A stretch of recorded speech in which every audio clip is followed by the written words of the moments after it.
Apakah kalau orang narkoba itu harus dipenjara atau enggak harus direhab?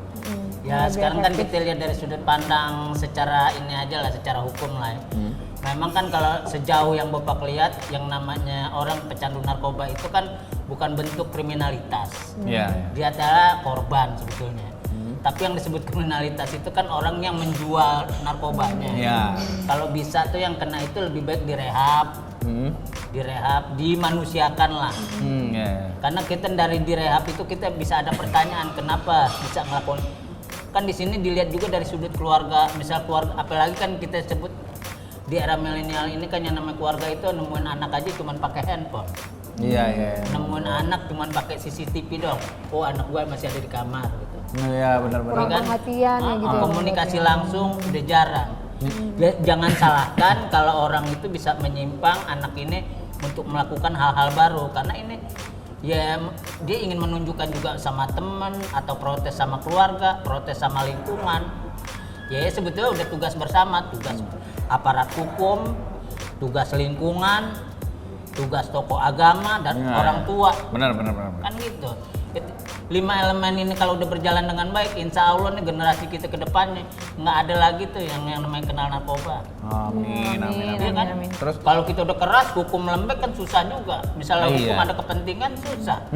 BD tetap aja disuruh keluar.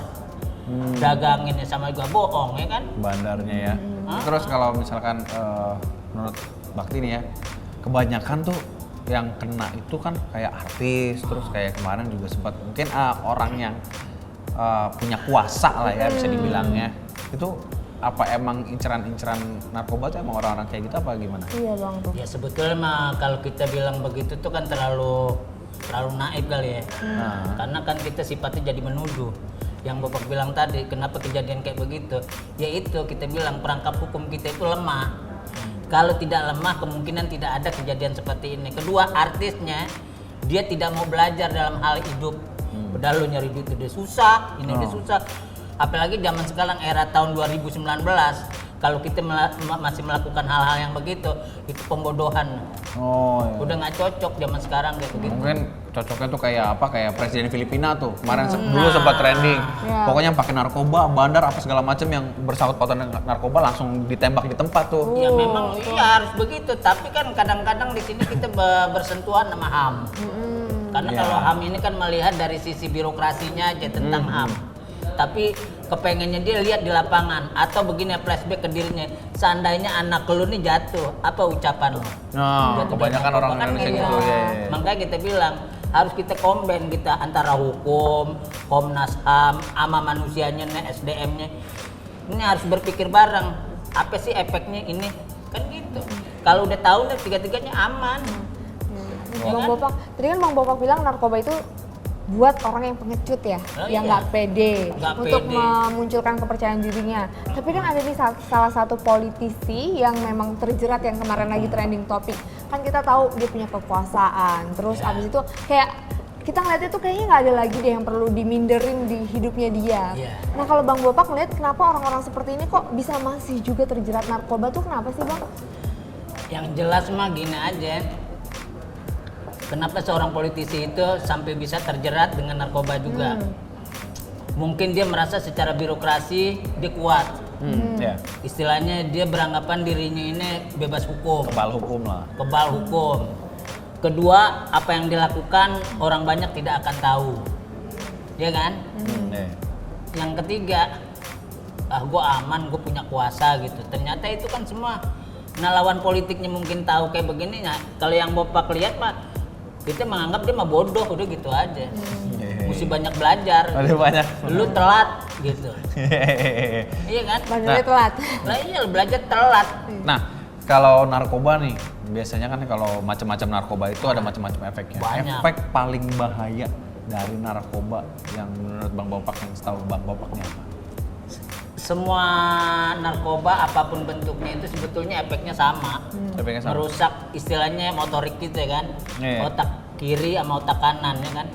Memori kita sama yang menyimpan memori ini dua-duanya akan rusak. Kita pasti blank. Jadi tidak ada yang namanya narkoba itu ini lebih ini lebih ini. Semuanya sebetulnya sama karakternya.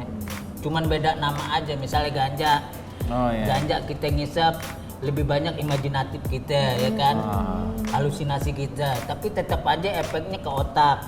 Tentunya kayak sabu, kita ngisap itu nikmatnya kayak apa, nggak bisa kita ceritain deh, seakan-akan kita lagi berjalan di atas kapas ya kan. Iya. Tapi setelah kita basi ya tetap aja sama airnya, otak juga yang dimainin. Oh iya. Apalagi obat-obatan yang kelas bawahnya, misalnya kayak Nipa, Magadon, ya sama semuanya. Jadi intinya kalau bisa semuanya jangan menggunakan itu, udah selesain aja. Tetep Zaman bahaya, sekarang kalau kita bahaya. masih melakukan itu kesian, Ujung-ujungnya rusak ya badannya ya. ujungnya rusak. Bang Bopak, ya aku dulu ya. Oke. Nah, kan tadi kan kita baru ngebahas kalau dari sisi hukum, dari sisi pemerintah, penanganan yang baik. Nah, kalau nih seandainya keluarga, mungkin aja dari penonton Jamblang juga ada keluarganya yang terjerat narkoba atau anaknya terjerat narkoba. Menurut Bang Bopak sebagai orang tua, gimana sih penanganan dari keluarga yang baik? Karena kan kita tahu orang terdekat kita kan pasti dari lingkungan keluarga kan. Lingkungan Nah, dulu. bagaimana nih penanganan dari keluarga dan teman-teman yang baik untuk menghadapi rekan kita yang terkena narkoba Nah. gitu? Ya kalau Bapak mah kasih penekanan, kalau bisa misalnya dia jadi seorang korban jangan dijauhin. Kalau bisa dipeluk dengan hati kita yang paling dalam secara mulia. Kalau dia juga mulia. Lu ini sebetulnya bukan bagian dari orang yang istilahnya jelek. Lu ini orang baik. Cuman yang nggak baik lu tidak pernah mempelajari yang baik, itu aja. Oh, Yang penting mantap. kita rangkul, kita peluk, kita bicara empat mata atau kita bareng sama-sama diskusi, itu aja aman. Karena Bopak melakukan itu semua sampai kita tuh ngomong sama orang-orang yang ini, sampai kita ngaji apa itu, lama-lama hilang sendiri sebetulnya. Tapi jangan lagi balik ke habitat yang sama. Nah kalau balik lagi ya hukum keledai berlaku kan. Keledai kan melakukan kesalahan 2 kali di tempat yang sama. Benar. Jangan sampai kita jadi keledai, itu aja. Nah kalau Bang Bopak sendiri nih, ketika Bang Bopak, kan Bang Bopak udah melewati masa-masa itu nih, Amin. kayak, oh gua dulu kayak gini, berarti gua kedepannya harus lebih baik lagi, gua nggak Oh boleh iya, lagi, balik harus. lagi, gua nggak akan itu lagi segala macam. Ada nggak sih kayak rasa kayak trauma gitu atau ketakutan tersendiri gitu? Ya adalah kita rasa traumanya yang amat dalam itu pada saat orang menghindari kita gitu kan. Oh, iya. Kedua pada saat kita pengen ngomong baik tetap dicapnya jelek. Pada saat kita bertamu ditatap dari kaki sampai kepala kita sampai embun-embunan kita. Oh iya. Itu kesinggungnya kayak Dilihat apa. pandang rendah ya. Kedua minum aja kita dulu nih. Disediain juga ragu kayak begitu. Tapi Oh, gitu? iyalah karena kan kalau orang udah kena begitu kan mereka akan berpikir macam-macam. Pakai begini, belum lagi dandanannya, belum lagi tampilan fisiknya, kan gitu. Tuh teman-teman generasi muda sekarang tuh kalian tuh jangan pernah nyentuh yang namanya narkoba. Narkoba. Lagian gue bingung udah ada Indomie ngapain narkoba sih? Ya makanya. Udah ada yang bikin nagih ya? Iya udah. Sekarang makanan udah banyak enak, masih narkoba. Iya. Waduh. Nah, kalau misalkan Bang Bopak nih, ada pesan-pesan nggak kalau sekarang untuk teman-teman Iya, generasi muda nih, generasi muda. ataupun teman-teman Jamblang semuanya yang nonton ini? Nah, buat teman-teman Jamblang, yang penting kita bagaimana kita belajar hal-hal yang baik. Hindari narkoba itu semata-mata kita harus melihatnya. Biar ibu kita tersenyum setiap kita melangkah. Amin. Gitu. Biar negara tertawa melihat generasinya kuat. Kan gitu. Iya, kasihan ya Bang orang tua ya. Ya Allah, bukan kesian lagi. Makanya keluarga Bapak kan pada lari di Eropa semua. Iya, makanya. Makanya Aku lu juga tuh nggak nggak boleh tahu. telat-telat. Kok jadi aku yang kaget sih?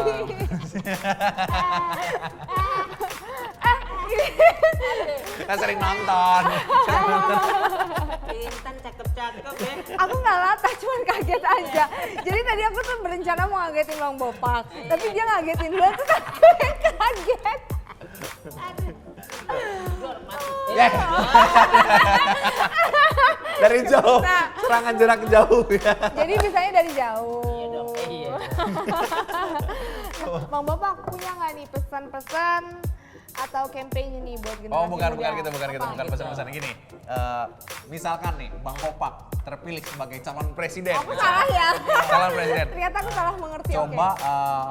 berorasi layaknya calon presiden dan ini tentang bahaya narkoba, jauhin narkoba gitu. Oh ya. Bang Bopak, Bang Bopak, Bang Capres nomor Bopak.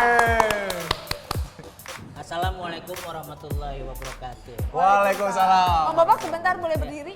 Nah, saya berdiri. Oh udah. Ibu negara menyinggung suami. Iya.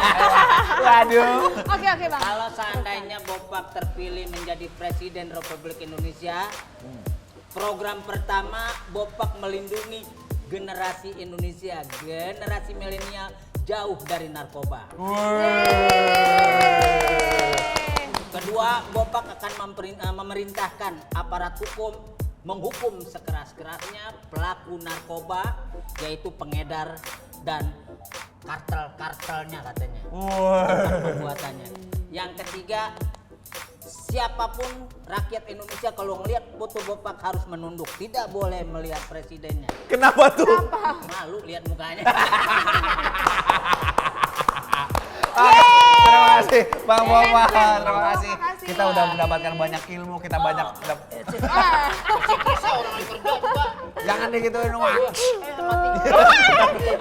Jangan jatuh beneran. Emang, ya bakti. Bang Bopak besok-besok kesini lagi ya. Insya Allah. Seru ya. Wah, Ya, aduh. seru habisnya di Jamblang ya. Ini program Jamblang nih enak, asem-asem menggigit. Asam-asam Langsung menggigit. gigit. Boleh dihabisin minumnya, boleh. Udah gini Oh. paru-paru. Terima kasih Bang Bopak sudah hadir di acara kita. Terima Dan teman-teman. Terima kasih juga buat Intan, buat tim. Mudah-mudahan nggak bosan sama Bopak ya. Siap enggak Siap, loh. enggak dong. Saya mau nonton jodoh wasit Bapak. Saya juga Tiap hari loh, nonton tiap sampai hari. roadshow loh. Bukan cuma nonton, kita main ya. Iya, boleh dong. Teman-teman Jamblang kita Ya. juga udah dapat pengalaman dari Bang Bopak, kita juga udah dapat kisi-kisi, udah dapat tips, kita juga udah dapat motivasi bagaimana Ya. caranya kita terhindar Dari narkoba. Dari narkoba. Jangan Jauhi pernah, narkoba. ya. Jauhi narkoba, narkoba. dekati Bang Bopak.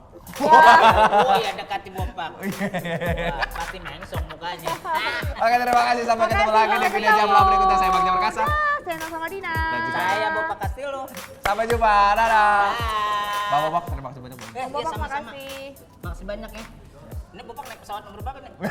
Itu dipanggil tuh. Ada peta. Udah. Udah.